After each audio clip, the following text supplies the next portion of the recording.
Welcome friend, युक्ति आई की इस ऑनलाइन प्लेटफॉर्म पर मैं अमरविंद आप लोगों का स्वागत करता हूं। आज 14 अक्टूबर है, तो दैनिक जागरण के राष्ट्रीय संस्करण न्यूज़पेपर में आप लोग के लिए पीटी मेंस और इंटरव्यू ओरिएंट कौन कौन से न्यूज़ को कवर किया गया उसके मेन पार्ट सब पार्ट पर हम लोग चर्चा करेंगे।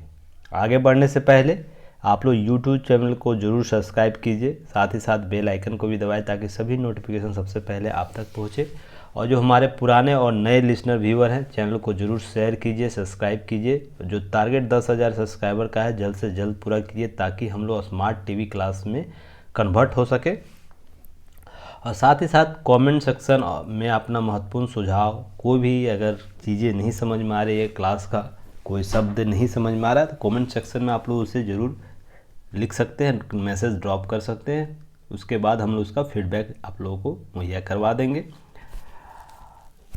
डिस्क्रिप्शन बॉक्स और कमेंट सेक्शन बॉक्स में आप लोगों को लिंक प्रोवाइड कराया गया है, जैसे ऐप का लिंक प्रोवाइड कराया गया है जिसमें आप लोग सभी टेस्ट दे सकते हैं। लो प्राइस में आप लोगों को टेस्ट अवेलेबल कराया गया है। साथ ही साथ आप लोगों को टेलीग्राम ग्रुप का लिंक भी अवेलेबल कराया गया है, जिसका दैनिक जागरण न्यूज एनालिसिस का अगर पेपर प्राप्त करना है केवल, तो वहाँ पर आप टेलीग्राम से ही प्राप्त कर सकते हैं। बहुत से स्लाइड लिंक दिए जाते हैं। टेलीग्राम पर क्विज चलाया जा रहा है, टॉपिक वाइज क्विज चलाया जा रहा है, क्विज हो रहा है, डेली हो रहा है, तो आप लोग उसमें भाग ले सकते हैं। तो दिए गए लिंक का उपयोग ज़रूर कीजिए। और इसका दैनिक जागरण न्यूज एनालिसिस का जो की पॉइंट है अवेलेबल वो ऐप पर ही होगा, इसमें कोई किंतु परंतु वाली बात नहीं है। आप लोग ऐप ज़रूर डाउनलोड कीजिए और उसके बाद आप की नोट्स वहाँ से प्राप्त कर सकते हैं। चलिए हम लोग आगे बढ़ते हैं। देखिए, एक मामला आया है जो बहुत दिनों से चल रहा था, सुप्रीम कोर्ट में विचाराधीन था। कल उस पर कुछ फैसला आया है। तो उस फैसला जो है अविभाजित रूप से विभाजित रूप से देखने को मिला, जहाँ पर दोनों जस्टिस जो हैं, न्यायाधीश हैं, उनका मत अपने अपने विचार हैं। तो उसके संदर्भ में अब यह मामला अब चला जाएगा अपर या संविधान पीठ में चला जाएगा। तो बड़ी पीठ का इसका जल्द ही निर्धारण होगा। तो जो मामला था कर्नाटक हाई कोर्ट के मामले में जो सुनवाई हो रही थी विभिन्न याचिकाओं का, तो उसके संदर्भ में बातें की गई है यहाँ पर। तो देखिए क्या हुआ है मामला, इस पर मैंने पहले भी विस्तृत चर्चा किया हूँ और सभी पक्षों पर बात किया हूँ। यहाँ पर दो चीज़ें आप लोग याद रखिएगा। एक जस्टिस जो जस्टिस गुप्ता है, उनका मानना है कि हेमंत गुप्ता कर्नाटक हाई कोर्ट के फैसलों को चुनौती देने वाली याचिका को खारिज कर दिया उन्होंने। और जबकि दूसरे जज जो सुधांशु धुलिया हैं, उनका मानना है कि हिजाब पहनना पसंद का मामला है, स्कूल और कॉलेजों में इससे पहले का कोई प्रतिबंध नहीं होना चाहिए, ऐसा बात इनके द्वारा कहा गया। इसका आधार उन्होंने यह बताया है कि ज़रूरी क्या है, ज़रूरी यह है कि यहाँ पर बातें लिखी गई है। देखिए यहाँ पर इनके द्वारा बात की गई है कि किसी धार्मिक मुद्दे पर हमारा एक से अधिक दृष्टिकोण होने चाहिए या होंगे। कोर्ट को यह अधिकार नहीं दिया गया है कि वह एक विचार पर एक विचार को स्वीकार कर ले और दूसरे को छोड़ दे। हिजाब पर प्रतिबंध का परिणाम यह होगा कि हम एक बालिका को शिक्षा से वंचित कर देंगे। राज्य सरकार को सोचना चाहिए कि राज्य के लिए ज़्यादा महत्वपूर्ण क्या है, बालिकाओं की शिक्षा या ड्रेस कोड। तो देखिए यहाँ पर इनके द्वारा यह बात की गई है, प्रश्नगत किया गया है। तो उससे पहले मैंने सारे पहलुओं पर आप लोग से बात पहले भी किया है न्यूज एनालिसिस में, तो आप लोग ये चीज़ समझिएगा। यहाँ पर एक बात और उभारी गई है कि अगर छात्रों को अपने धार्मिक प्रतीकों के प्रदर्शन की अनुमति दे दी जाती है, तो बंधुत्व जो हमारा प्रस्तावना में जो जिसकी चर्चा है, संविधान के विभिन्न अनुच्छेदों में इसका वर्णन कहीं ना कहीं मिलता है, का संवैधानिक लक्ष्य प्राप्त हो जाएगा। तो यह भी बात की गई है जस्टिस इनके द्वारा, गुप्ता जी के द्वारा यह बात कहा गया। अगर छात्रों को अपने धार्मिक प्रतीकों की प्रदर्शन की अनुमति दी जाती है तो बंधुत्व का संवैधानिक लक्ष्य पराजित हो जाएगा। इनका बात यह भी है, दो चीज़ें यहाँ उभर कर सामने आती है। एक तो संविधान की मौलिकता क्या है, वो प्रश्न आपको देखने को यहाँ मिल रहा है इस निर्णय से। और दूसरा व्यक्ति विशेष का अधिकार क्या है, यह सबसे इम्पॉर्टेंट है। दोनों मामले यहाँ पर देखने को मिल रहा है। तो जहाँ तक मैंने आपको पहले के वीडियो में बताया था कि कर्नाटक हाई कोर्ट ने जो फैसला दिया है उसमें उस कुरान के मौलिक स्वरूप की भी चर्चा की थी कि मौलिक स्वरूप में हिजाब पहनना नहीं लाया, वो बाद के प्रचलन में आया था। और नियम कॉन्सेप्ट यह है जो बाद के प्रचलन में आए विधि विधान का समसामयिकी रूप से पूर्ण निर्धारण होना चाहिए, या होता भी है ऐसा। यह कॉन्सेप्ट है वर्ल्ड में, वर्ल्ड वाइड कॉन्सेप्ट होता है। मूल प्रवृत्ति में जो बदलाव के जो आसार होते हैं, असर होते हैं, या आसार हो या कोई परिवर्तन के जो कोई बिंदु देखने को मिलता है, वो कहीं ना कहीं प्रभावित हो जाता है उसके मौलिक स्वरूप में। पर जो बाद के प्रचलन में आया है तो वो हो सकता है किसी खास उद्देश्य की पूर्ति के लिए आया होगा, हो सकता है किसी खास नियम कानून को स्थापित करने के लिए आया होगा, या कोई सामाजिक दायित्व कर्तव्य को निर्धारित करने के लिए कोई सामाजिक मान्यताएं बाद में जोड़ी गई। जैसे आप एक चीज़ देख सकते हैं, मैं मुस्लिम पंथों को संदर्भ में बात लेकर नहीं चल रहा हूँ, हिंदू या उससे अलग किसी पंथ में। देखिए जैसे हिंदू धर्म में पहले हुआ क्या करता, सनातन धर्म में, कि पहले जो जनेऊ धारण करने की प्रवृत्ति से उसकी एक प्रक्रिया हुआ करती थी कि जनेऊ धारण करना अनिवार्य हुआ करता था। पर वर्तमान में क्या है, वर्तमान में सभी लोग क्या जनेऊ धारण करते हैं? नहीं, वो किसी खास अवसर पर पूजा और कुछ इस प्रकार के प्रतिष्ठान करते, उस समय जनेऊ का धारण करते। कुछ लोग हैं जो निरंतर जनेऊ धारण करते हैं। तो इसका मतलब यह नहीं है कि जनेऊ की प्रक्रिया अमान्य हो जाती है, यह सर्वव्यापी रूप से मान्य है।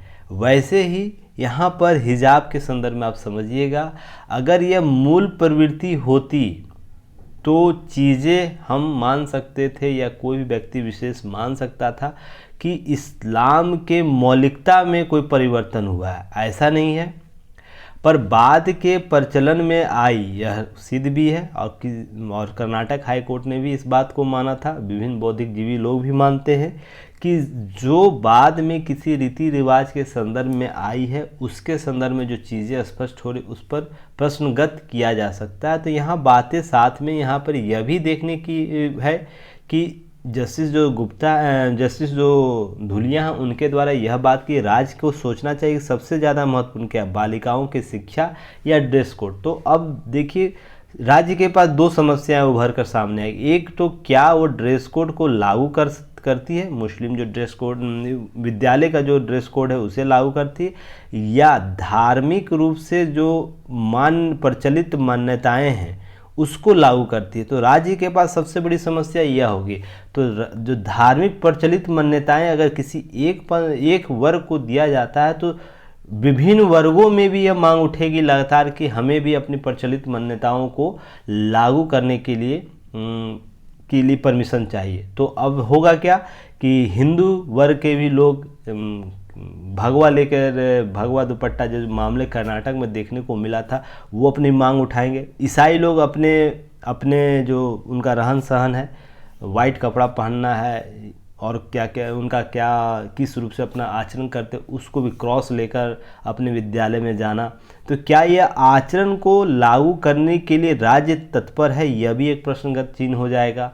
तीसरा कि अगर एक मामले प्रचलित मान्यताओं को अगर लागू करने की स्थिति देता है, सुप्रीम कोर्ट अगर इस ऑर्डर को देता है, राज्य इसे मानने के लिए कोई कदम उठाता है, तो उसी वर्ग में बहुत से ऐसे और भी हो सकते हैं मामले जो स्कूलों में लागू करने या स्कूलों में प्रचलित करने के लिए मांग उठेगी। तो देखिए, मैं इस संदर्भ में इतना ही कह सकता हूँ, या मैं जिस क्षमता तक सोचने या समझने की शक्ति है कि शुरू से मैं यह बात शुरू से ही कह रहा हूँ कि विद्यालय को केवल शिक्षा का केंद्र मात्र बने रहने दीजिए, शिक्षा का केंद्र मात्र बने रहने दीजिए। और ऐसा नहीं है कि महिलाएं बुर्का पहन के या हिजाब पहन के बिना पहने काम नहीं कर रही है, ऐसा तो है नहीं।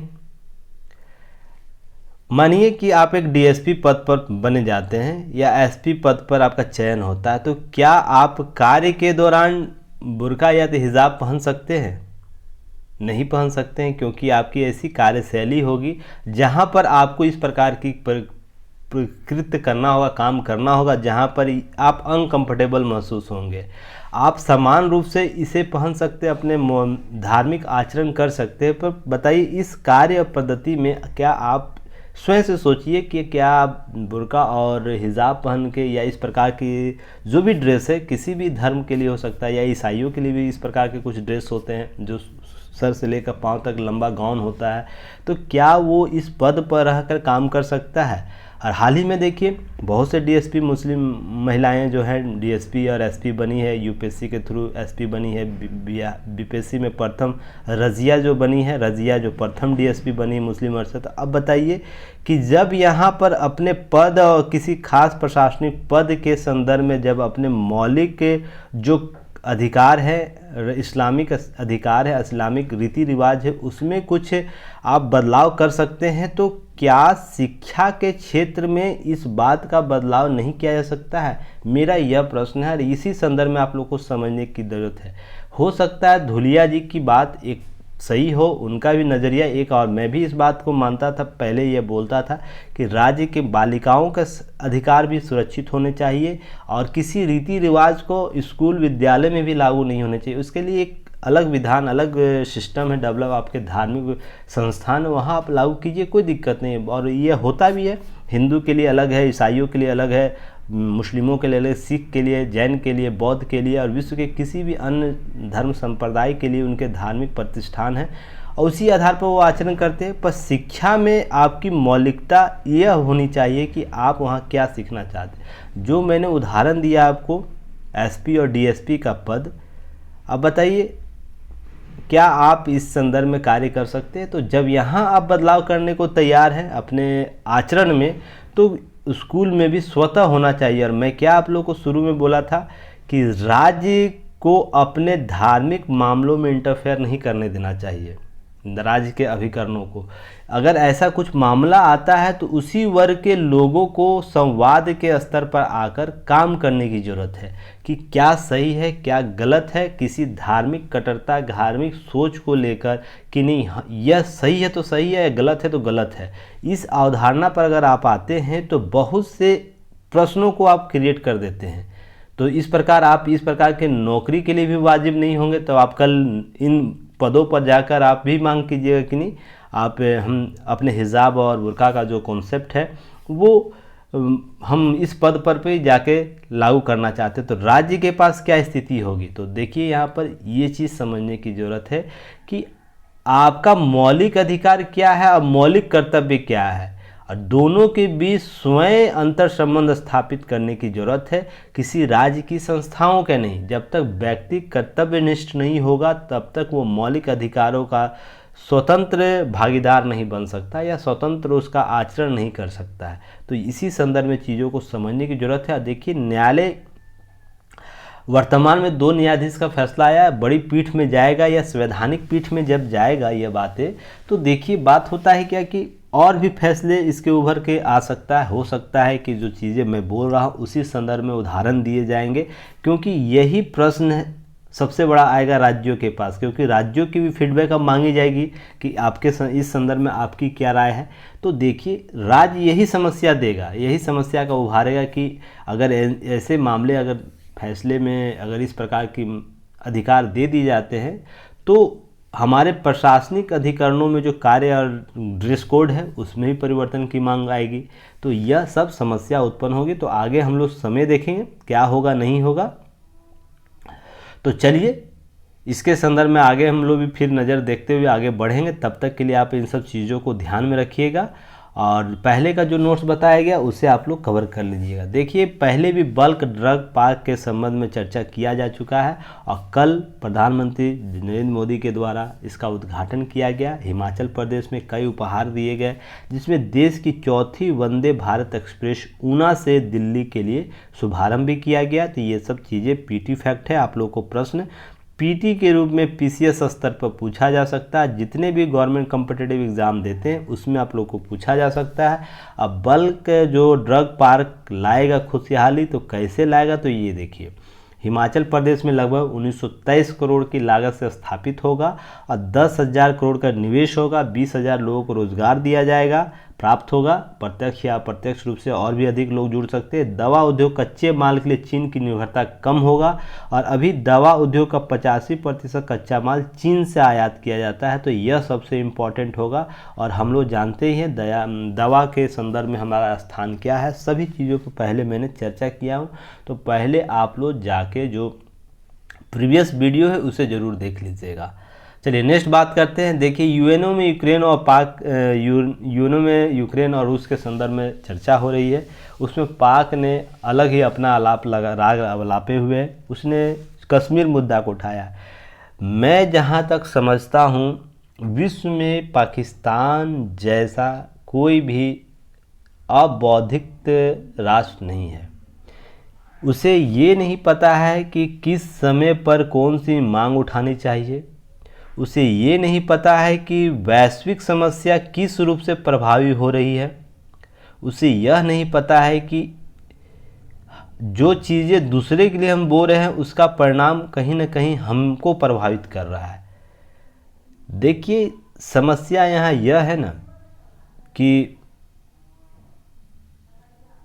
जिसका निर्माण कट्टरता के आधार पर किया गया है उसका परिणाम कभी भी शांति के आधार नहीं हो सकता है। जो मैं बात बोल रहा हूँ उसे याद रखिएगा। पूरा पाकिस्तान निर्माण का कॉन्सेप्ट कट्टरवादी सोच पर आधारित था, अलगाववादी सोच पर आधारित था। अब उसका जैसे डीएनए हो गया, डीएनए आप समझते हैं ना, डीएनए में ये चीज़ उभर कर सामने आ गई है। डीएनए अब उसकी नीतियाँ इस रूप से हो रही है कि वह कभी भी शांति के स्वरूप को स्थापित कर ही नहीं पाएगा। धीरे धीरे अगर कोई ऐसा बदलाव करना होगा, जब तक राज्य की भूमिका सहशांतित्व या सभी लोगों को लेकर चलने वाले नहीं कॉन्सेप्ट को डेवलप करेगा, तब तक पाकिस्तान के स्वर जो होंगे इसी संदर्भ में होंगे। यह चीज़ समझने वाली बात है कि पाकिस्तान किस हद तक जाकर कोई चीज़ें कर रहा है। मामला कहाँ है? रूस यूक्रेन के संदर्भ में मामला है और मामला उठा रहा है भारत और पाकिस्तान के बीच अपने अंतर संबंध को।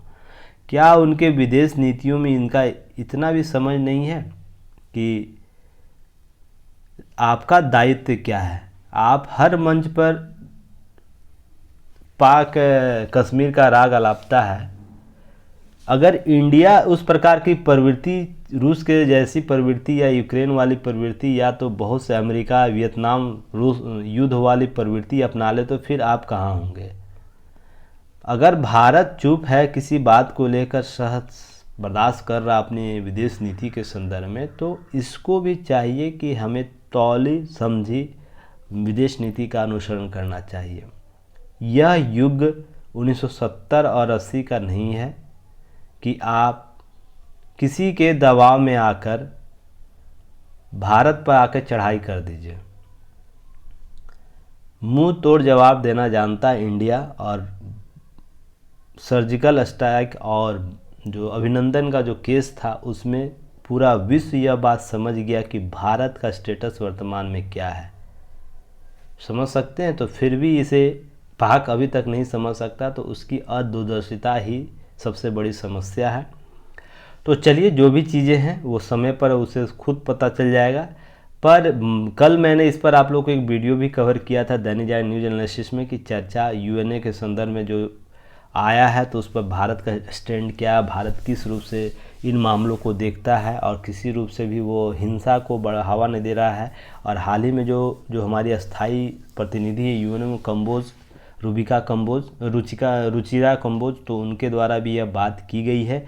तो आप लोग समझिएगा कि इस तरह के जो भी मामले आएंगे तो आप लोग को ध्यान रखना है। देखिए एक conference on interaction and confidence building measures in Asia, caeca में यह बातें रखा है पाकिस्तान, तो इसकी चर्चा हो गई। तो इसके बारे में की नोट्स मिलेगा उसमें मैं इसे ऐड कर दूंगा। एक्चुअली हुआ क्या आज ना, मैं सारे चीज़ों को आज कवर किया था, अंडरलाइन बेहतर तरीके से किया था, की नोट्स बनाया था, ऑटोमेटिक डिलीट हो गया।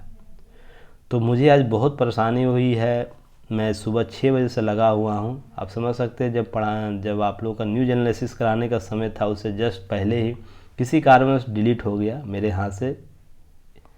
तो सारा जो नोट्स आप लोगों के लिए मैं कवर किया था वो सब फिर से करना पड़ जाता तो कहीं 2-3 बज जाता। तो इसलिए मैं जो चीज़ें मेरे पास प्रोवाइड करा सकता हूँ कारण की नोट्स में आप लोग को मैं सारे ऐड करा दूंगा, टेंशन नहीं लीजिएगा। आज कुछ बातें मैं बोलूँगा, लास्ट में जाके आप लोग को की नोट्स अवेलेबल कराऊँगा। देखिए एक न्यूज़ है, कैश ट्रांसफ़र योजना जो प्रशंसा किया IMF। तो मैंने कल भी आप लोगों को नोटबंदी जो किया गया था उसका जो एक डिजिटलकरण जो उद्देश्य था उसके संदर्भ में आप लोगों को चर्चा किया था कि विश्व के सभी संस्थाओं ने, लगभग संस्थाओं ने, बहुत से देशों ने भारत के इस डिजिटलकरण का जो नवीन टेक्निक लाया गया उसकी प्रशंसा किया है। तो देखिए IMF ने कल ही चर्चा की है इस पर, जब वीडियो एनालिसिस हो रहा था उसके बाद शाम इवनिंग में इसकी प्रशंसा की है। तो देखिए भारत में विमुद्रीकरण का विरोध किया जा रहा है काले धन वापसी न होने के कारण। बाकी जो उद्देश्य सरकार के थे वो लगभग पूरे दिखते हैं।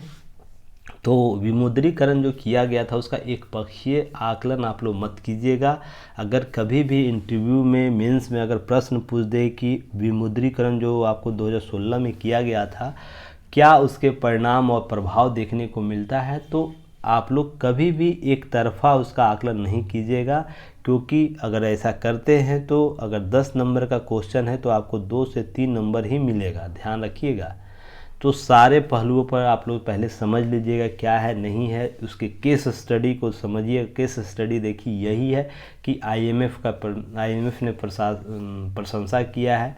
तो उसमें जो डिजिटलकरण किया गया है तो उसका एक पार्ट जो है डिजिटलीकरण, उसके संदर्भ में चर्चा आज फिर किया है। तो आप उस पर हम लोग चलिए देख लेते हैं। अंतर्राष्ट्रीय मुद्रा कोष जो है विश्व बैंक के बाद IMF ने भी भारत के डायरेक्ट बेनिफिट ट्रांसफ़र DBT कार्यक्रम खुलकर तारीफ की है। और IMF का जो उप निदेशक है पाउली माउरो ने तो दुनिया के अन्य देशों को इस मामले से भारत के सीखने के लिए कहा है, भारत से सीखिए। और मैंने एक रिपोर्ट आप लोगों को बताया था कि अमेरिका भारत के डिजिटलकरण के नए नवीन स्वरूप को इसके संदर्भ में चिंता व्यक्त कर चुका है। जो अमेरिका का फेडरल बैंक है, जो हमारा भीम UPI है, UPI system, one card multiple payment system, उसके संदर्भ में भी अमेरिका का जो फेडरल बैंक है उसने चिंता व्यक्त किया है। तो भारत का जो डिजिटलकरण का जो टेक्निक है वो बहुत ही विश्व में कारगर है और इससे बहुत से देश सीख रहे हैं। अभी हाल ही में अफ्रीकन कंट्रियों ने भारत की इस कॉन्सेप्ट को अडॉप्ट करने की बात की है, उस पर वार्ताएं चल रही है। तो आने वाले समय में यह विश्व की, जैसे हम लोग वीज़ा कार्ड या इस प्रकार के मास्टर कार्ड यूज़ करते हैं, तो इसमें ऐसे ही हमारा जो भीम जो UPI कार्ड है उसका उपयोग विश्व के अन्य देशों में किया जाएगा। हालांकि हमारे पड़ोसी देश भूटान और नेपाल ने भी इस संदर्भ में कदम उठाए हैं। तो ये सब चीज़ें आप लोगों को समझने की ज़रूरत है, भारत इस दिशा में क्या काम किया है। तो देखिए IMF ने एक ब्रीफिंग में भारत के डिजिटल कैश ट्रांसफ़र गरीब की मदद करने के लिए चमत्कारी माध्यम को बताया है। और उन्होंने कहा कि डिजिटलकरण, देखिए डिजिटलीकरण कि भारत अर्थव्यवस्था एक आपको गेम चेंजर साबित करे। डिजिटलीकरण की जो बात की जा रही है उसमें DBT जो है, DBT डायरेक्ट बेनिफिट ट्रांसफ़र, एक चमत्कारिक भूमिका के रूप में देखें। डायरेक्ट बैठे केंद्र के दिल्ली से बैठे बैठे आपको देश के किसी भी क्षेत्र में, देखिए देश के किसी, दिल्ली में यहाँ बैठा कोई सरकार का कोई कर्मचारी जो एक वित्त विभाग को संभाल रहा है, उसमें किस देश के किसी भी कोने में किसी भी व्यक्ति को डायरेक्ट ट्रांसफ़र करता है पैसा। ये कितनी बड़ी तकनीक है, इसका असर आने वाले समय में विश्व को देखने को मिल जाएगा। देखिए DBT के माध्यम से लगभग 2013 से अब तक लगभग 24.8 लाख रुपये से अधिक भुगतान गरीबों के खाते में किया जा चुका। तो ये सब आंकड़े हैं, आप लोग याद रखिएगा, प्रश्न यहाँ से पूछा जा सकता है। गत वर्ष जो 21-22 का जो बीता है उसमें DBT के जरिए लगभग 6.3 लाख करोड़ का भुगतान किया गया। वित्त वर्ष 22 में के आंकड़ों के अनुसार प्रतिदिन DBT जो ट्रांसफ़र का आंकड़ा है वो 90 लाख से अधिक भुगतान होता है और लगभग 450 से अधिक स्कीम के तहत गरीबों को भुगतान डीबीटी के माध्यम से किया जाता है। डायरेक्ट बेनिफिट ट्रांसफ़र जो खातों में डायरेक्ट ट्रांसफ़र होता है, और भारत लगभग 80 करोड़ से अधिक आबादी इससे लाभान्वित हो रहा है। ध्यान रखिएगा, 80 करोड़ से अधिक। और आईएमएफ के जो उप निदेशक उनके द्वारा यह भी बात कि भारत ने टेक्नोलॉजी के क्षेत्र में कई सफलताएं हासिल की है।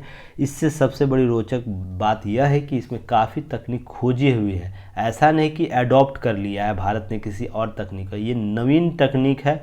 डीबीटी विश्व में पहला भारत कॉन्सेप्ट लेकर आया था। याद रखिएगा, इस प्रकार का जो कॉन्सेप्ट है गरीबों के खाते में डायरेक्ट बेनिफिट ट्रांसफ़र करना, इस प्रकार जो टेक्निक है यह ओरिजिनल भारत का है। इस प्रकार से आप लोगों को चीज़ों को समझने की ज़रूरत है। तो मैंने पहले भी बात आप लोगों को बोला है कि कुछ कार्य होते हैं, आप लोग राजनीतिक अभिकरणों के साथ मत जाइएगा। राजनीतिक जो आरोप प्रत्यारोप लगते हैं उस पर आप लोग नहीं जाइएगा। एक एस्पेरेंट के तौर पर न्यूट्रल व्यू आप लोग रखना है आप लोगों को। किसी योजना का पक्ष होता है, पॉजिटिव पॉइंट होता है, नेगेटिव पॉइंट होता है। तो पॉजिटिव पॉइंट है उसे उभारिए, नेगेटिव पॉइंट है तो सुधार के कुछ बिंदु हो सकते हैं, बताइए, ताकि आंसर इम्प्रूवमेंट। देखिए लगातार आईएमएफ चर्चा में रहता है। तो अभी तक आईएमएफ पर विस्तृत मैंने आप लोग को नोट्स प्रोवाइड नहीं कराया, तो आज आईएमएफ के बारे में हम लोग चर्चा करेंगे और फिर उसके बाद आगे बढ़ेंगे। आईएमएफ है क्या, आईएमएफ के संदर्भ में क्या क्या चीज़ें उभर कर सामने आती है। कोटा, इससे बहुत बार चर्चा रहता है, आईएमएफ का कोटा क्या होता है, तो सभी पर आज हम लोग चर्चा करेंगे। तो अंतर्राष्ट्रीय मुद्रा कोष के संदर्भ में सबसे पहले तो जानिए कि मुख्यालय कहाँ है, वाशिंगटन डीसी। ये पीटी के प्रारंभिक परीक्षा का स्तर पर पूछ दिया जाता है। जो वाशिंगटन डीसी कहाँ है, संयुक्त राष्ट्र अमेरिका में है। अमेरिका छूट गया, संयुक्त राज्य लिखाया है बस।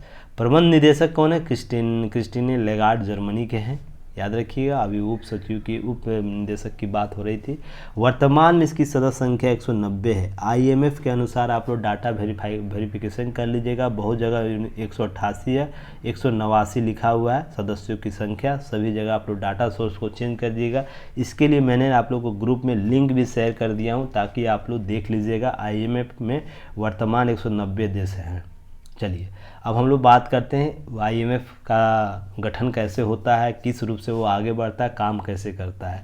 तो अंतर्राष्ट्रीय मुद्रा कोष की अवधारणा जुलाई 1944 में संयुक्त राज्य के न्यू हैम्पर शायर में संयुक्त राष्ट्र के ब्रेटन वुड्स सम्मेलन में की गई थी। तो कहाँ की गई थी, ब्रेटन वुड्स। और कितनी बार यह पीटी के स्तर, प्रारंभिक परीक्षा का स्तर पर पूछा गया, वो स्टेट पीसीएस हो, यूपीएससी हो, या जितने भी गवर्नमेंट कॉम्पिटिटिव एग्जाम है, सभी जगह इससे प्रश्न किए गए हैं। तो आने वाले समय में भी किए जा सकते हैं। इस सम्मेलन 44 देशों ने एक साथ मिलकर आर्थिक सहयोग हेतु फ्रेमवर्क के निर्माण की बात की, ताकि प्रतिस्पर्धात्मक जो अवमूल्यन की पुनरावृत्ति से बचा जा सके, और जिसके कारण लगभग 1930 के दशक में जो विश्वव्यापी मंदी आया था, जैसी परिस्थिति उत्पन्न हो गई थी, उसको कम किया जा सके। तो बेसिकली अगर आपसे पूछा जाए तो 1930 के महामंदी के बाद उत्पन्न परिस्थितियों को संभालने के लिए भी आईएमएफ जैसी संस्था का गठन किया गया था, जहां पर प्रतिस्पर्धा अवमूल्यन के कॉन्सेप्ट को कहीं न कहीं रोकना था। चलिए, जब कोई देश अंतर्राष्ट्रीय मुद्रा कोष का सदस्य नहीं बनता, तब तक उसे विश्व बैंक की शाखा अंतर्राष्ट्रीय पुनर्निर्माण एवं विकास bank, International Bank of Reconstruction and Development, जो IBRD है, की सदस्यता नहीं मिलती है, तब तक उसे यह वित्त का पोषण नहीं होता। इसलिए इससे विश्व बैंक की संस्था के इस विंग का सदस्य होना जरूरी है, तभी जाके आप आईएमएफ का सदस्य बन पाते हैं। तो ये भी आपको एक पार्ट है, एग्जाम के तौर पर पूछा जा सकता है। ब्रेटन वुड्स समझौते के अनुसार अंतर्राष्ट्रीय वित्तीय सहयोग प्रोत्साहित करने के लिए अंतर्राष्ट्रीय मुद्रा कोष ने निश्चित विनिमय दरों पर मुद्रा परिवर्तन की एक प्रणाली स्थापित की है, और आधिकारिक भंडारण के लिए सोने को $US प्रति औंस और गोल्ड में $35 से प्रतिस्थापित किया है। यह भी आप लोग ध्यान रखिएगा। जो सोना जो हम लोग रिजर्व रखते हैं, उसके एवज में $US के रूप में भी हम लोग रिजर्व कर सकते हैं। और एक देखिए निश्चित विनिमय दर को लाया गया है। विनिमय दर क्या है, आगे हम लोग चर्चा करेंगे। एक निश्चित आदान प्रदान के दर को, कॉन्सेप्ट को लेकर आया है, ताकि सभी देशों को समान रूप से सहूलियत हो अपने वित्त के प्रबंधन करने के लिए, अंतर्राष्ट्रीय सहयोग प्राप्त करने के लिए। सभी पहलुओं पर बात करेंगे हम लोग। नेक्स्ट है वर्ष 1971 में ब्रेटन वुड्स प्रणाली स्थायी विनिमय दरों की प्रणाली को समाप्त हो जाने के पश्चात अंतर्राष्ट्रीय मुद्रा कोष ने अस्थायी विनिमय दरों की प्रणाली को प्रोत्साहित किया और इसके साथ ही साथ देश ने अपनी विनिमय व्यवस्था को चुनने के लिए स्वतंत्र है, जिसका अर्थ यह है कि बाजार की शक्तियों एक दूसरे के सापेक्ष मुद्रा के मूल्यों को निर्धारित करता है। आज भी यह जारी है। अर्थात यह कहने का मतलब है कि जो आधिकारिक रूप से जो IMF में मुद्रा प्रणाली अपनाई गई, 5 मुद्रा प्रणाली जो नीचे हम लोग चर्चा करेंगे, जिसमें डॉलर है, यूरोपियन यूनियन का जो मुद्रा है, येन है, चीन की मुद्रा है, इस प्रकार जितने भी मुद्राएं के संदर्भ में जो कोई भी देश उसका विनिमय दर कर सकता है, बदलाव कर सकता है IMF के संदर्भ में। चलिए नेक्स्ट है अंतर्राष्ट्रीय मुद्रा कोष। अंतर्राष्ट्रीय आर्थिक प्रणाली के प्रमुख संगठनों में से एक माना जाता है और अंतर्राष्ट्रीय मुद्रा कोष संरचना अंतर्राष्ट्रीय पूंजीवाद के पुनर्निर्माण को, राष्ट्रीय आर्थिक संप्रभुता और मानव कल्याण को उच्चतम मूल्यांकन के साथ संतुलित करने की सुविधा प्रदान करता है। देखिए, पहले पूंजीवाद का कॉन्सेप्ट बहुत बढ़कर काम करता था। पूंजीवाद, हर चीज़ में पूंजीवाद और समाजवाद के विश्व की दो धुरियाँ बदल गई थी, जिसमें पूंजीवाद और समाजवाद ही रूप से काम करता। एक समाज कल्याण की बात करता था जिसमें सभी के समान अधिकार होने चाहिए, और एक पूंजी वर्ग को बढ़ावा देकर समाज कल्याण की बात करता था। ड्रॉप इन थ्योरी लाया गया था। अगर कोई व्यक्ति अगर अमीर होता है, उसके प्रभाव अन्य क्षेत्रों में देखने के, निचले स्तरों को देखने को मिलेगा। तो इसी जो कॉन्सेप्ट को था अंतर्राष्ट्रीय पूंजीवाद के पुनर्निर्माण, पूंजीवाद को पुनः मॉडरेट रूप से उपयोग करने के लिए एक आर्थिक संप्रभुता और मानव कल्याण को उच्चतम मूल्यांकन के साथ संतुलन बनाने का प्रयास किया गया इस संगठन के द्वारा। और इस प्रणाली में सन्निहित उदारवाद के रूप में देखने को मिला, कहा गया इसको सन्निहित उदारवाद या इम्बेडेड लिबरलिज्म इसे कहा गया। और ये ध्यान रखिएगा, अंतर्राष्ट्रीय मुद्रा कोष ने पूर्व सोवियत ब्लॉक, जो सोवियत ब्लॉक हुआ करते थे, कि देश केंद्रीय योजना आधारित अर्थव्यवस्था को बाजार संचालित अर्थव्यवस्था में परिवर्तित करने में प्रमुख भूमिका निभाई थी। तो जैसे पूर्व सोवियत USSR का विखंडनकरण हुआ था, जैसे कजाकिस्तान, उज्बेकिस्तान जैसे देश उभर कर सामने आए थे, उनकी अर्थव्यवस्था का बाजारीकरण किया गया था IMF के द्वारा। तो ये सब चीज़ें आप लोगों को समझ में होनी चाहिए ताकि IMF के बैकग्राउंड को आप लोग समझ सकें।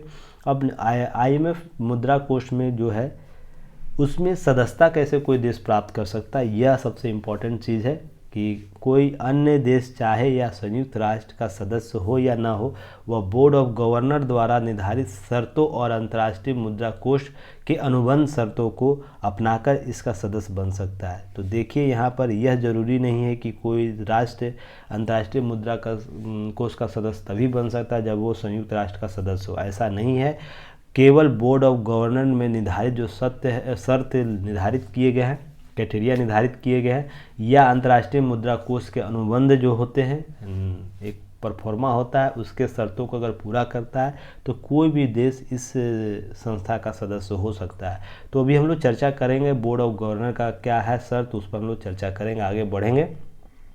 साथ में याद रखिएगा, अंतर्राष्ट्रीय मुद्रा कोष सदस्यता अंतर्राष्ट्रीय पुनर्निर्माण एवं विकास बैंक की सदस्यता के लिए आवश्यक शर्त है। जब तक इस संस्था का आप सदस्य नहीं होंगे तब तक अंतर्राष्ट्रीय मुद्रा कोष का सदस्य नहीं हो सकते। यह वर्ल्ड बैंक का एक विंग के रूप में भी काम करता है, international Bank of Reconstruction and development IBRD। तो इसका सदस्य होना सबसे इम्पॉर्टेंट है। आप संयुक्त राष्ट्र के सदस्य रहें या ना रहें ये इम्पॉर्टेंट नहीं है, पर इसके सदस्य जरूर रहें। तो इसके भी क्राइटेरिया अलग है, तो सभी पर चर्चाएं एक दूसरे से कोऑर्डिनेट है, याद रखिएगा।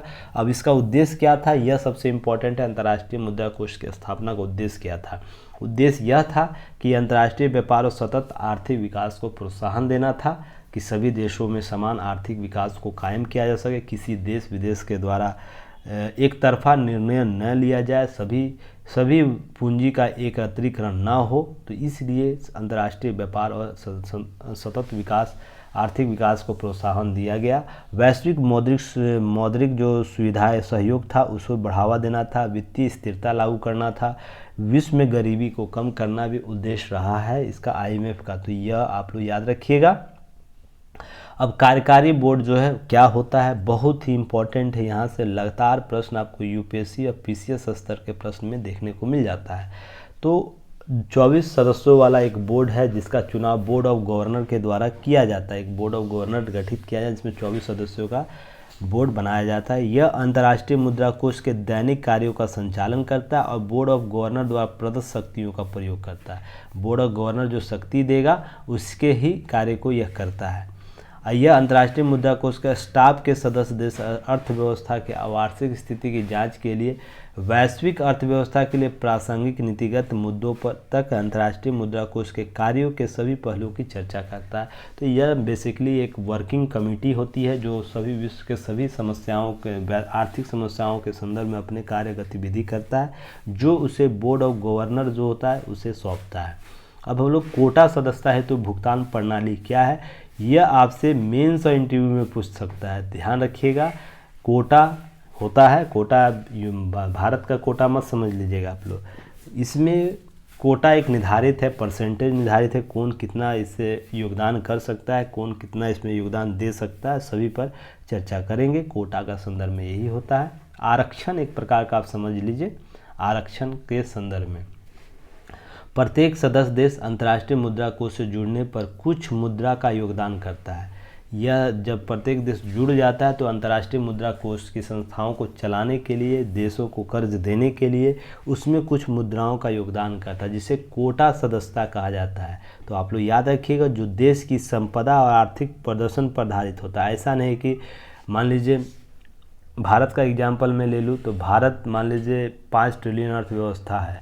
अब ऐसा नहीं कि 4 ट्रिलियन यह दे देगा, ऐसा नहीं है। इसके लिए कोटा एक निर्धारित है और ऐसा भी नहीं कि यह किसी इसकी पूर्ति वो कर्ज के आधार पर ही कर सकता है। इसके कुल जीडीपी व आर्थिक संपदा क्या है, उसके आर्थिक प्रदर्शन क्या है, उसी के आधार पर इसके कोटे को निर्धारित किया जाता है। ये सभी देश के लिए है।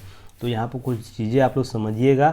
जहाँ संयुक्त राष्ट्र महासभा के सभी सदस्यों को एक वोट देने का अधिकार मिलता है, वहीं अंतर्राष्ट्रीय मुद्रा कोष में यह अधिकार एक कोटे के रूप में प्रदान किया जाता है। ध्यान रखिएगा, एक कोटे के रूप में प्रदान किया। यह सदस्य एक वोट के बजाय कुछ कम या ज़्यादा भी हो सकता है। ध्यान रखिएगा, यह कोटा या मतदान अधिकार निम्नलिखित सूत्र पर निर्धारित है। निम्नलिखित सूत्र याद रखिएगा।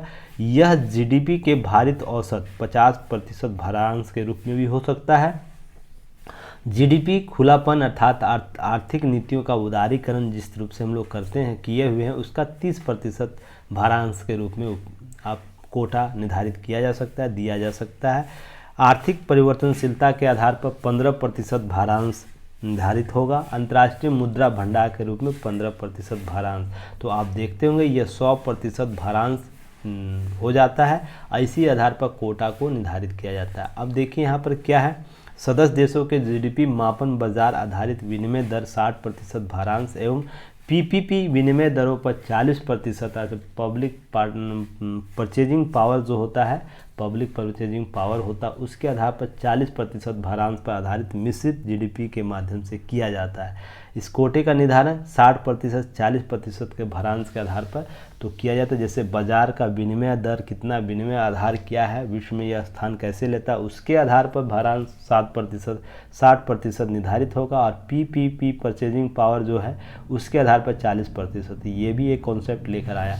यहाँ पर देखिएगा एक एसडीआर की चर्चा हमेशा होगी आईएमएफ खातों में। तो यह देखिए क्या है, विशेष आरोहण अधिकार होता है एसडीआर।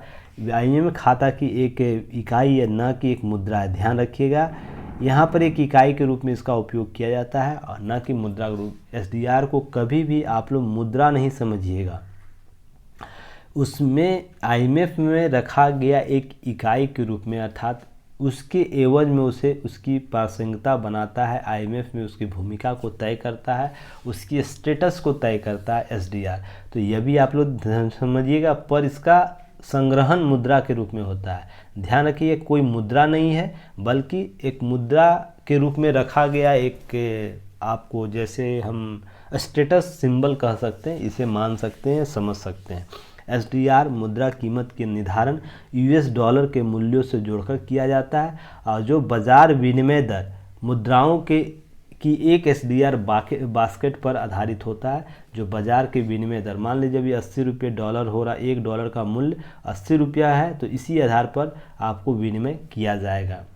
मुद्राओं के एसडीआर बास्केट में यूएस डॉलर, यूरो, जापानी येन, पोलैंड स्टार्लिन, जो चीनी रेमबिबी वर्ष 2016 में शामिल किया गया था, चीनी रेमबिबी चीनी मुद्रा को, तो याद रखिएगा यह बास्केट रूप में प्रयोग किया जाता है। अर्थात एसडीआर का जब भी होगा आकलन इन्हीं 5 मुद्राओं के संदर्भ में होगा, पर यह उसके रूप में मुद्रा नहीं होता बल्कि एक स्टेटस सिंबल के रूप में उपयोग किया जाता है। चलिए, एसडीआर मुद्रा के मूल्यों में दैनिक मूल्यांकन अवकाश को छोड़कर जिस दिन अंतर्राष्ट्रीय मुद्रा कोष व्यावसायिक गतिविधियों के लिए बंद होता है, और मूल्यांकन बास्केट की समीक्षा था, इसका संयोजन प्रत्येक 5 वर्ष के अंतराल पर किया जाता है। तो कितने लोगों को कितना बास्केट देना है, कितना मात्रा देना है, इसके लिए 5 वर्ष का आकलन किया जाता है। कोटा को एसडीआर के रूप में इंगित किया जाता है, ध्यान रखिएगा। कोटा जो दिया जाता है आईएमएफ में, उसको एसडीआर के स्वरूप में भी देखा जाता है, उसको इंगित किया जाता है। जिसका जितना एसडीआर अधिक होगा उसको उतना कोटा की प्रतिष्ठा बढ़ी हुई देखी जाती है। सदस्य देश, एक सेकेंड, आज बहुत परेशान हुआ हूँ, आज डिलीट हो गया, मैं सुबह से परेशान हूँ, आप लोग समझिएगा इस चीज़ को। चलिए, कोटा को एसडीआर के रूप में इंगित किया जाता है। सदस्य देशों के मतदान अधिकार सीधे उनके कोटे से संबंधित है। कोई भी मतदान का अधिकार प्राप्त हो, उसके कोटा का सीमा कितना, उसके आधार पर भी होता है। अंतर्राष्ट्रीय मुद्रा कोष प्रत्येक सदस्य को अपनी मुद्रा विनिमय मूल्य के निर्धारण प्रक्रिया चुनने की अनुमति देता है। वो निर्धारित किसी भी जो एसडीआर का जो स्वरूप है, 5 मुद्राओं की चर्चा की गई, उसके आधार पर किसी भी विनिमय दर से वो विनिमय करा सकता है, अपने रुपये का, अपने पैसों का, अपने मुद्रा का। अंतर्राष्ट्रीय मुद्रा कोष जो है, कोटा का समान अर्थ आईएमएफ में अर्थात अंतर्राष्ट्रीय मुद्रा कोष के अंतर्गत वोट देने के अधिकार और ऋण लेने की अनुमति से होता है। सिंपल सा अगर आपसे कोई पूछ दे कि कोटा का अर्थ क्या होता है, अंतर्राष्ट्रीय मुद्रा के कोटा का अर्थ, तो वो होता है अंतर्राष्ट्रीय मुद्रा कोष के अंतर्गत वोट देने के अधिकार से जुड़ा हुआ होता है, और ऋण लेने की अनुमति, आपके एसडीआर कितना वहाँ पर है जमा, उसके एवज में आपको ऋण अनुमति दी जाती है। तो यह ध्यान रखना है, कभी भी प्रश्न आपसे पूछ दे तो शॉर्ट फॉर्म में से समझाना है, एक लाइन में समझाना है, तो आप ये लाइन बोलिएगा, आपका आंसर सभी अंतर्राष्ट्रीय मुद्रा के संदर्भ को कोटा को समझा सकते हैं। अब अंतर्राष्ट्रीय मुद्रा जो कोटा है, कोटे को इस प्रकार तैयार किया गया। यूएसए को कोटा 17.7% दिया गया, ध्यान रखिएगा, और विभिन्न देशों को संचयी में से भी अधिक है। और G7 जो समूह है, उसको 40% अधिक कोटा रखता है। हालांकि अंतर्राष्ट्रीय मुद्रा कोष में भारत, रूस जैसे देशों के पास केवल 2.5% का ही कोटा है, जो बहुत ही दुर्भाग्यपूर्ण है, बहुत ही विवाद का कारण भी माना जाता है कि भारत और रूस जैसे या चीन जैसे देशों का कोटा बढ़ाया जाना चाहिए। तो इसके संदर्भ में बातें हम लोग अलग से करेंगे, और भी टॉपिक आएगा तब, नहीं तो वीडियो बहुत लंबा हो जाएगा, क्योंकि आईएमएफ बहुत बड़ी संस्था है, उसकी कार्य पद्धति बहुत बड़ी है, तो समझने की ज़रूरत है। अब विशेष आहरण अधिकार क्या है, एसडीआर क्या है, उसे हम लोग समझते हैं। विशेष आहरण अधिकार अंतर्राष्ट्रीय मुद्रा कोष द्वारा वर्ष 1969 में अपने सदस्य देशों के लिए अंतर्राष्ट्रीय आरक्षित संपत्ति के रूप में बनाया गया था। तो यह कब आया था? 1969 में, याद रखिएगा, पुराना नहीं है, नया है। जब 44 के बाद इसका गठन हुआ है, उसके संदर्भ में ही चीज़ें देखने को मिलेगा।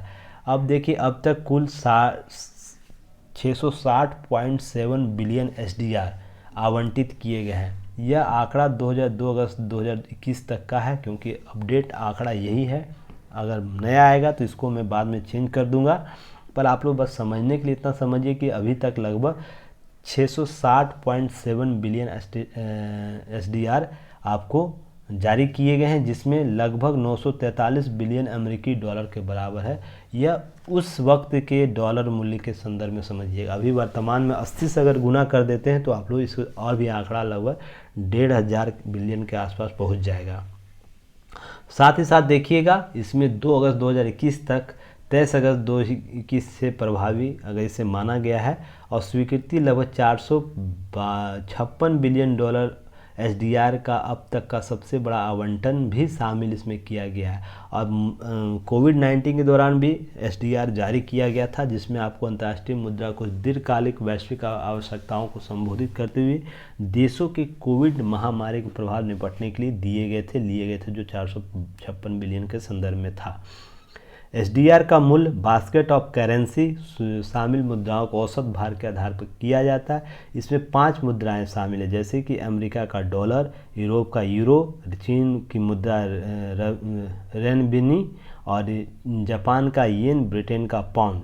तो याद रखिएगा, यह मुद्रा भी आपसे पीटी फैक्ट के रूप में पूछा जाता है। तो ये सब पार्ट है, इसके सभी चीज़ों को समझिएगा। बाद में कभी भी और भी अंतर्राष्ट्रीय मुद्रा के कुछ न्यूज़ आते हैं तो उस पर मैं न्यूज़ कवर कर लूँगा और इसके सारे पार्ट को इसके टॉपिक को मैं कवर कर दूँगा। तो आप लोग वेट एंड वॉच कीजिएगा। अभी वर्तमान में इतना ही की नोट्स बनाना है।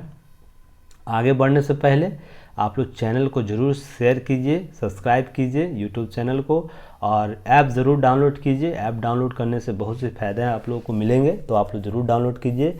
और जितने भी सर्कुलेट ग्रुप है वहाँ पर अपना युक्ति आईएएस के यूट्यूब चैनल को, ऐप को सर्कुलेट कर सकते हैं। और जो हमारा टारगेट है 10,000 सब्सक्राइबर का, जल्द से जल्द पूरा करने में सहयोग कीजिए, ताकि हम लोग स्मार्ट क्लास में आ सके, अर्थात स्मार्ट टीवी लगा के आप लोगों के सामने सारे न्यूज़ को एनालिसिस करें, जो भी कोर्सेज चलाई जाएगी, ताकि आप लोग उसका भरपूर लाभ ले सकें।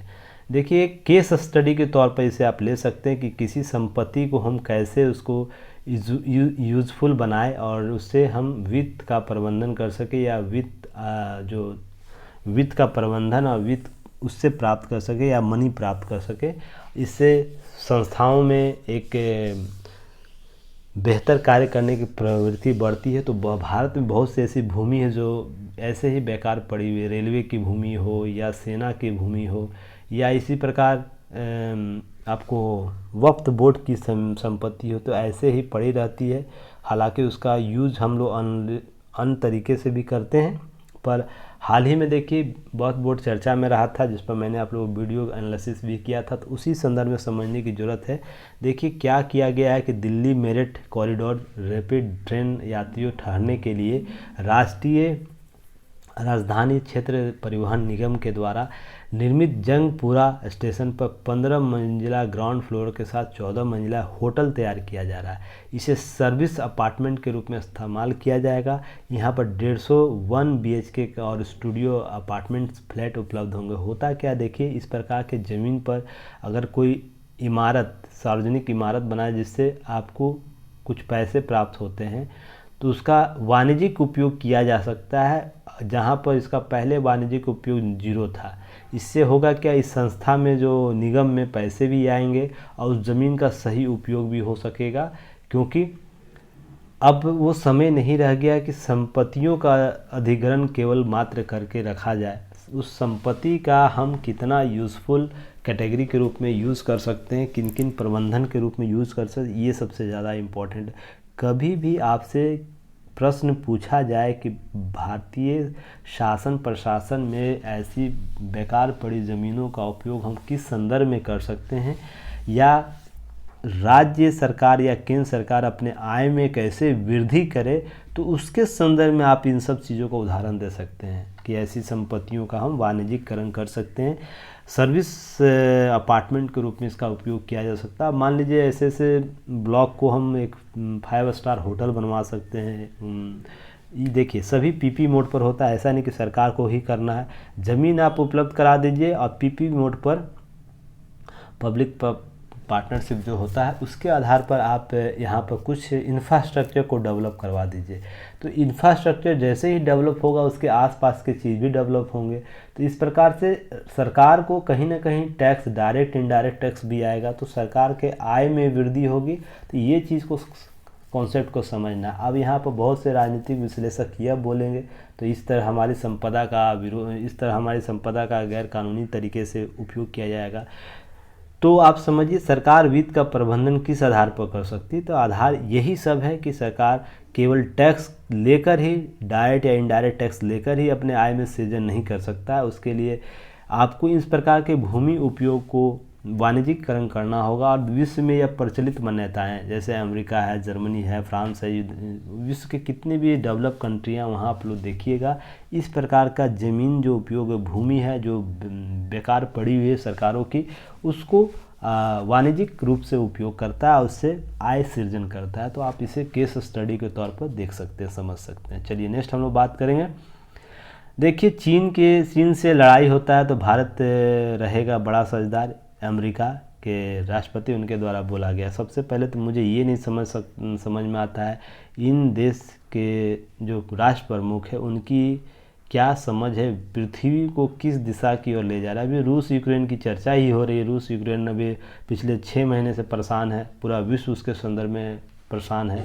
अब चीन और भारत के लड़ाई के संदर्भ में बातें की जा रही है। अरे हाँ, समझता हूँ कि भारत और चीन के आपसी विवाद हैं या विश्व के अंतर्राष्ट्रीय संगठन उस रूप से चीन अपना प्रतिस्पर्धी रूप दिखाए हुए, इसका मतलब यह नहीं होता है कि एक दो राष्ट्रों के बीच वर्तमान में युद्ध चल रहा है, संपूर्ण विश्व युद्ध के कगार पर खड़ा है, वहाँ पर इस प्रकार के बयानबाजी करना कहीं न कहीं उनकी अदूरदर्शिता को दर्शाता है। देखिए मैं पूरी तरह यह मानता हूँ कि विश्व में पुनः एक बार सैद्धांतिक रूप से, व्यवहारिक रूप से शक्ति संतुलन का आकलन होना चाहिए। कौन देश कितना जवाबदेह है उस पर ही संस्थाओं के नेतृत्व का भार देना चाहिए। यह सबसे इम्पॉर्टेंट है। वर्तमान समय आ गया है, वो जलवायु परिवर्तन का मुद्दा हो या संयुक्त राष्ट्र संघ में भूमिका की मुद्दा हो या अंतर्राष्ट्रीय स्तर पर अपने कर्तव्य और दायित्व का निर्वहन करने वाले संदर्भ का मुद्दा हो। तो इस आधार पर अब समय आ गया है कि आने वाले कुछ वर्षों में इसका आकलन कर लिया जाए। अब ऐसा नहीं कि जो सबसे ज़्यादा अर्न करता है कोई देश वही सबसे ज़्यादा नेतृत्व करने की क्षमता रखता है, ऐसा नहीं। लगातार अमेरिकी राष्ट्रपतियों के द्वारा यह बात कही जाती रही है कि विश्व के संदर्भ में जो आपसी विवाद है उसको बढ़ा दिया जाता है। आप समझ सकते हैं कि अमेरिका में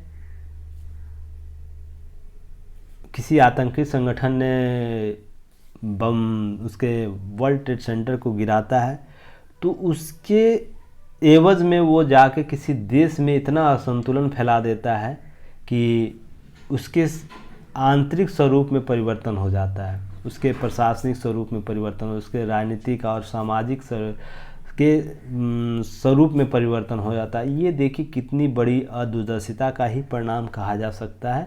भारत में या अन्य देशों में भी इस प्रकार की घटनाएं होती है तो इसका मतलब सभी देश अपनी सीमाओं का उल्लंघन कर दे, अपने अंतर्राष्ट्रीय कर्तव्य का उल्लंघन कर दे, ऐसा तो नहीं है। और यह केवल इसी आधार पर करता है कि विश्व में इसकी अलग ही पहचान है, अलग वैश्विक पहचान रखता है, वैश्विक शक्ति रखता है। इसी आधार पर यह कहता है, ये अपनी मन मर्जी के अनुसार यह काम करने की प्रवृत्ति जो है इस राष्ट्र का बहुत ही पृथ्वी विश्व समुदाय के लिए घातक एक दिन होगा। और देखिए यह मैं किसी आज और कल के तत्कालिक परिणाम जो है वर्तमान के जो रूस यूक्रेन के संदर्भ में नहीं है, यह पूरा इतिहास इसका ऐसा है अमेरिका का। तो इस पर पुनः विचार करने की ज़रूरत है, यह सब चीज़ें उभर कर सामने आएगी। तो यहाँ पर देखिए 2 संस्थाओं का इसने नाम लिया है, क्वाड और एक हाल ही में गठित किया गया है I2U2 भारत, इजराइल, UAE और अमेरिका संगठन। इसकी चर्चा आप लोग देखिएगा। जो इस बार मेंस दे रहे हैं इन 2 संस्थाओं को बेहतर तरीके से देख के जाइएगा, वो बीपीएससी का मेंस जो जिनको देना है उनको, और साथ में आपको अगले साल तक यह टॉपिक कवर होगा। तो ये जो संस्थाएं उसकी भूमिका क्या है उस पर हम लोग एक वीडियो इस पर बना दूंगा ताकि आप लोग चीज़ें समझ में आ जाएंगे। देखिए पीटी फैक्ट के रूप में इसे आप लोग कवर कीजिएगा, क्योंकि माननीय राष्ट्रपति की जब भी यात्रा होती है देश में या विदेश में तो उससे प्रश्न किए जाते हैं। तो अभी हाल ही में असम में इनका 2 दिवसीय यात्रा है, तो इस सब पर न्यूज़ कवर कीजिएगा। आप लोग ग्रुप में शेयर कर दिया गया अंडरलाइन PDF को भी, तो आप लोग ग्रुप से जुड़ कर वहाँ देख सकते हैं। चलिए आप लोग इसे पीटी फैक्ट के रूप में यूज़ कर लीजिएगा। चलिए नेक्स्ट आगे बढ़ते हैं। आगे देखिए एक चीज़ है, बहुत ही इंपॉर्टेंट न्यूज़ आया है तो उसे आप लोग ज़रूर कवर कीजिएगा। देखिए, जिस ताज होटल में हुआ था आतंकी हमला, वहाँ पर होगी आतंकी विरोधी समिति की बैठक, जो संयुक्त राष्ट्र सुरक्षा परिषद का एक विंग के रूप में काम करता है। आतंक विरोधी समिति, उसकी बैठक अब होगी मुंबई और दिल्ली में, 2 बैठक होने वाले। तो पहले दिल्ली में, तो आप लोग इससे रिलेटेड एक पिक्चर स्लाइड आप लोगों को शेयर किया गया ग्रुप में, उसे देख लीजिएगा, उसका थीम क्या उसे देख लीजिएगा। बाकी चीज़ें आपको मैं यहाँ पर कवर करता हूँ। तो यह 15 सदस्य देशों के राजनयिक और समिति अन्य सदस्यों में मेज़बानी एक बार भारत करेगा। भारत ऐसा 7वां देश है जहाँ इस बार मेज़बानी करेगा। ध्यान रखिएगा, यह 7वां देश होगा जो इस प्रकार की बैठक, क्योंकि यह बैठक आपको संयुक्त राष्ट्र के संस्था में ही किया जाता है, अर्थात जो आपको जो संस्था वैधानिक रूप से न्यूयॉर्क में ही किया जाता है। पहले 7वीं बार ऐसा है सॉरी, इसकी बैठक जो आपको इस न्यूयॉर्क शहर से बाहर किया गया है। तो आप लोग समझिएगा, इस प्रकार के पीटी फैक्ट आप लोग से पूछा जा सकता है। और देखिए, 26 नवंबर जो आतंकी हमला हुआ, तो 26 नवंबर 2008 के मुंबई में पाकिस्तान के कुछ लोग थे, सिरफिरे और चरमपंथी, कट्टर चरमपंथी से हाईजैक किए हुए लोग जो आया भारत में, और 10 आतंकवादी इसमें आए थे। और इसमें भारत में मुंबई के Chhatrapati Shivaji terminal, railway station, कुनबा स्थित होटल ताज, कुलाबा स्थित, और कामा अस्पताल जो था वहाँ पर, लियोपोल्ड कैफ़े में, नरीमन हाउस में जाकर अंधाधुंध गोली करता है। इसी में कसाब पकड़ाता है और उस पर ट्रायल चलाया जाता है। देखिए, भारत किस रूप से वैश्विक जिम्मेदारी समझता है, वैश्विक संस्थाओं की जिम्मेदारी समझता है।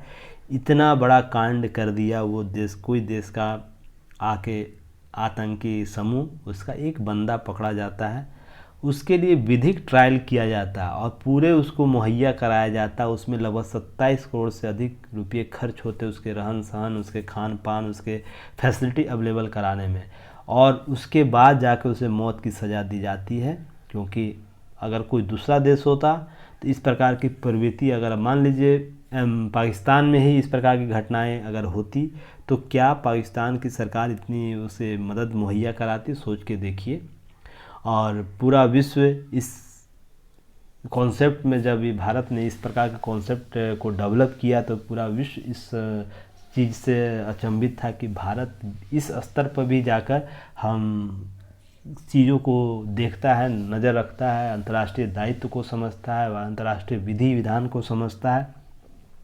सेम पैटर्न यही था अमेरिका में। अमेरिका में आपको वर्ल्ड ट्रेड सेंटर हमला होता है, वहाँ पर उसके एवज में अमेरिकी सेना, अमेरिकी राष्ट्रपति, उनके आदेश मात्र से जाकर अफ़गानिस्तान में जाकर तबाही मचा दी जाती है और उसका पूरा सिस्टम करप्ट हो जाता है। सिस्टम में ही परिवर्तन, उसके मौलिक परिवर्तन देखने को मिल जाता है। तो देखिए, दायित्व क्या होते हैं यह समझने की ज़रूरत है। कोई राष्ट्र केवल दायित्व अपने पौराणिक और ऐतिहासिक जो विरासत है उसी के संदर्भ में समझ सकता है। तो ये चीज़ें देखिए, पैसा कमा लेना सबसे बड़ा इम्पोर्टेंट नहीं है। इम्पोर्टेंट है कि हम लोगों के अस्तित्व के विरासत को समझे, सबसे इम्पोर्टेंट ये है। तो ये भी चीज़ें हैं, हम आतंकियों के साथ भी एक लोकतांत्रिक माहौल को क्रिएट करते हैं। तो इसके संदर्भ में जो समिति, उसके संदर्भ में देखिए बातें कुछ की गई है। इसका हालांकि मैंने आप लोग को लिंक शेयर कर दिया, तो उसे आप लोग ज़रूर देख लीजिएगा।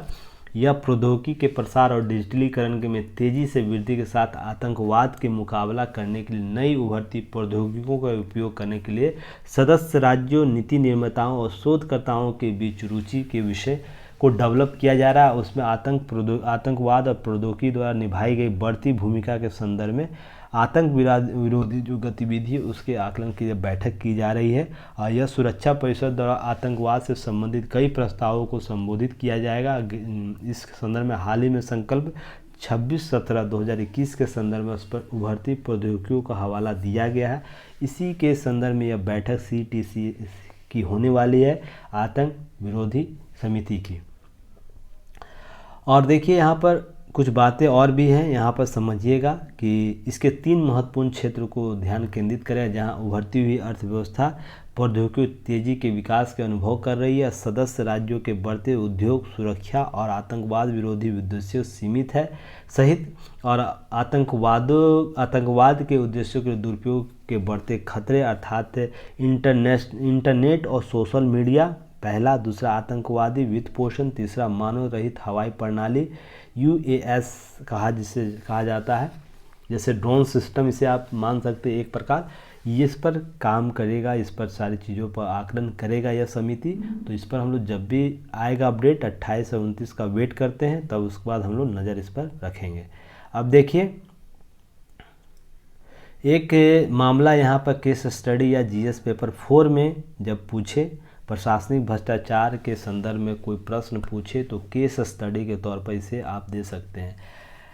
ईडी ने पूछताछ किया है जो नागालैंड के मुख्यमंत्री हैं नोफियो रियो से। आप याद रखिएगा, नोफियो रियो के से दीमापुर में 6 घंटे की पूछताछ की है। अब देखिए ऐसे मामले बहुत विरले मिलते हैं कि जो सत्ताधारी पार्टी है उस जो समर्थन किए हुए सत्ताधारी पार्टी किसी लोकल दल को और उसके मुख्यमंत्री पर ईडी के द्वारा छापा पड़ता है, ईडी से पूछताछ की जाती है, ईडी के द्वारा कोई प्रशासनिक जो हेरफेर हुए हैं उसके संदर्भ में। जैसे नागालैंड सरकार ने 2018 तक परियोजना स्थल की विद्युतीकरण और पानी की आपूर्ति के लिए लगभग 44 करोड़ के आसपास और न्यायाधीशों के बंगलों के निर्माण के लिए 22 करोड़ के आसपास लिए के संदर्भ मामले हैं और साथ में 18 निकासी के मामले के संदर्भ में पूछताछ करता है। देखिए यहाँ 2 चीज़ है, आपको केस स्टडी के तौर पे इसका यूज़ कर सकते हैं। ईडी जैसी संस्थाएं उसकी भूमिका के संदर्भ में भी आप बहुत से देखिए, अभी किसी विरोधी पक्ष, अभी देखिए देश में माहौल है ऐसा, देखिए कल ही वेस्ट बंगाल की जो CM है ममता बनर्जी, उनके द्वारा एक बात बोली गई है कि जब आप सत्ता में हैं तो आप सत्ता के अभिन्न अंगों का दुरुपयोग कर रहे हैं, जब आप सत्ता से बाहर चले जाएंगे तो वही अगर कोई दूसरा करेगा तो आपको कैसा लगेगा, ये बात उनके द्वारा की गई है। तो इस प्रकार ईडी जैसे संस्थाओं की भूमिकाओं का प्रश्न चिन्ह हो जाता है। क्या यह सरकार के केवल दिशा निर्देश के संदर्भ में ही काम करता है या अपने स्वविवेकी निर्णय के अनुसार भी काम कर सकता है, या सरकार केवल अपने विरोधियों को रोकने के लिए इस प्रकार के अभिकरणों का उपयोग करता है। तो जब भी इस प्रकार से प्रश्न आए तो आप इसको केस स्टडी के तौर पर प्रयोग कर सकते हैं। ऐसा नहीं है, ऐसे मामले हैं जहां पर सत्ता जहां सपोर्ट करे, वर्तमान में जो केंद्र की सत्ता है उसके सपोर्टिंग पार्टी के में भी आपको इस प्रकार के मामले देखने को मिले हैं, तो आप दोनों में संतुलन स्थापित कर सकते हैं। चलिए नेक्स्ट है, देखिए नेक्स्ट यहाँ पर ये आप लोग वीडियो देख लीजिएगा, जो आप पुरानी गलती सुधारने का समय है। जो अनुसूचित जातियों के संदर्भ में जो पुनः जो ईसाई और जो मुस्लिम जो बन जाते हैं उनको अनुसूचित जाति के संदर्भ में जो मामला था, जो पहले भी मैंने वीडियो कवर किया था आप लोगों को, इस पर न्यूज़ एनालिसिस किया जा चुका है। तो इसके संदर्भ एक लेख आया, वही बातें की गई है, कमोवेश कुछ अधिक ज़्यादा। तो देखिए आप है ना, इसको पेपर से की नोट्स बना लीजिएगा, आप लोगों को शेयर कर दिया गया है और उसके अतिरिक्त कुछ चीज़ें नहीं दी गई, बस उसे आप लोग एक बार देख लीजिएगा। और वित्तीय प्रणाली में ई-रूपी का दस्तक, तो इस पर डाटा कुछ आप लोग जरूर कवर कीजिएगा। जैसे मैंने डिजिटलीकरण के संदर्भ में कुछ बातें की थी जिसे समझने की ज़रूरत है आप लोगों को भी। जैसे भारत दुनिया शीर्ष है डिजिटल तरीक़ों से लेन देन करने, लगभग 2550 करोड़ ट्रांजैक्शन भुगतान डिजिटल तरीक़ों से किए गए हैं, बहुत बड़ा आंकड़ा है। उसके बाद चीन ने लगभग 1570 करोड़ का यह आंकड़ा प्राप्त किया, दक्षिण कोरिया 700 करोड़ का, अमेरिका इस मामले में 9वें स्थान पर, याद रखिएगा इस मामले में डिजिटल ट्रांसफ़र के मामले में 9वें स्थान पर, जहां वित्त वर्ष 2020-21 में ऐसे केवल 120 करोड़ ट्रांजैक्शन वहां हुए हैं। इलेक्ट्रॉनिक्स और सूचना प्रौद्योगिकी मंत्रालय के अनुसार 2020-21 में लगभग 5554 करोड़ आपको लेन देन मुकाबले वित्त वर्ष 2020-21 के भुगतान लगभग 7422 करोड़ लेन देन डिजिटल तरीक़ों से हुए हैं। तो इस प्रकार से देखिए इंटरनेशनल गूगल जो है, इंटरनेट गूगल और बोस्टन कंसल्टेंसी जो है ग्रुप BCG रिपोर्ट के अनुसार भारत सकल घरेलू उत्पाद का इसकी 15% जीडीपी भुगतान के रूप में आपको डिजिटल पेमेंट करता है। तो यह बहुत ही भारत के संदर्भ में डिजिटलकरण या ई रूपी जो रुपये का ट्रांजैक्शन हो रहा है, वित्तीय प्रणाली एक बहुत बेहतर स्थिति में है, जो कुल जीडीपी का लगभग 15% इस प्रकार के लेन देन हो रहे हैं। तो भारत के लिए आने वाले समय में बहुत ही कारगर तकनीक, और इस पर IMF हो, वर्ल्ड बैंक हो, सभी ने इसकी प्रशंसा की है। और लगातार यह टॉपिक VVI श्रेणी में बनता जा रहा है। आप लोग इसे VVI श्रेणी के रूप में रखिएगा, आने वाले समय में इससे प्रश्न पूछे जा सकते हैं। तो आप लोग इसे जरूर कवर कीजिएगा ताकि और चीज़ों को कवर किया जा सके। चलिए नेक्स्ट है, सभी चीज़ों को अंडरलाइन कर दिया गया है। बाकी चीज़ें देखिए, AIR इस्तेमाल की समय सीमा तैयार की गई। ये देखिए UPSC के GS पेपर 3 में आएगा, कृत्रिम बुद्धिमत्ता के संदर्भ में। और ट्राई ने कुछ चिंता व्यक्त की, उसी के संदर्भ में यहाँ बातें की गई। जैसे उसने आतंकवादी आर्टिफिशियल इंटेलिजेंस का उपयोग आने वाले समय में उसका बदलाव देखने को मिलेगा, तो सरकार को भी इस दिशा में कुछ कार्य करने की ज़रूरत है। और वैश्विक स्तर पर AI को अभी तक परिभाषित नहीं किया गया है, तो यह सबसे इम्पॉर्टेंट है कि इसे परिभाषित किया जाए। इसका उपयोग की सीमा क्या हो, इसके उपयोग के क्षेत्र क्या हो, उपयोग की उपयोगिता इसकी किस किस रूप में होगी, इसके लिए परिभाषित करना इसे ज़रूरी है। तो ट्राई के संदर्भ में चीज़ें की गई है। तो आने वाले समय में इससे एक टॉपिक आप लोग को कवर होगा। वैसे AI बहुत ही इम्पॉर्टेंट टॉपिक है, तो इसे कवर करना है। इस पर जैसे ही कुछ नया अपडेट आता है परिभाषा के संदर्भ में, तो हम उसे देख लेंगे। चलिए नेक्स्ट है, एक चीज़ था जहाँ मैं खोज रहा हूँ, कहाँ चलेगा, एक सेकेंड, निकल गया, स्लिप हो गया, ऊपर ही होगा कहीं। देखिए, तमिलनाडु में देश का पहला लोरिस अभ्यारण्य बनाया गया है। PT फैक्ट के रूप में इसे कवर कीजिएगा। ये तमिलनाडु के कुल्लूर और डिंगुडुल जिले हैं, जहां पर 11,806 हेक्टेयर के देश का पहला कडावुल स्लेंडर लोरिस अभ्यारण्य बनाया गया है। देखिए, PT फैक्ट के रूप में आपको पूछा जा सकता है। यह लॉरेंस कई प्रजातियों में भारत और श्रीलंका में पाई जाती है। यह अधिकांश जीव वन पेड़ों की शाखाओं पर ही रहते हैं और अब बहुत धीमी रफ्तार से पेड़ों पर चढ़ते हैं या उतरते हैं। तो आप इसे वीडियो देखिए, इसको समझने के लिए आप है ना यूट्यूब पर वीडियो डालिएगा, यूट्यूब पर सर्च कीजिएगा लॉरेंस, तो आपको यहाँ पर समझ में आ जाएगा ये किस प्रकार से अपने आचरण व्यवहार करता है। देखिए, इस प्रकार के जब भी सरकार द्वारा कार्य गतिविधि किया तो प्रश्न क्रिएट हो जाता है PT स्तर पर, तो UPSC या PCS पूछता है, तो आप इसे ज़रूर कवर कीजिएगा। चलिए नेक्स्ट हम लोग फिर कल मिलते हैं नए वीडियो एनालिसिस के साथ। तब तक के लिए धन्यवाद, जय हिंद। और आप लोग ऐप ज़रूर डाउनलोड कीजिए युक्ति IAS का, ग्रुप को शेयर कीजिए, ग्रुप में शेयर कीजिए, यूट्यूब चैनल को सब्सक्राइब कीजिए और महत्वपूर्ण कमेंट जरूर करिएगा। चलिए फिर कल हम लोग मिलते हैं, जय हिंद।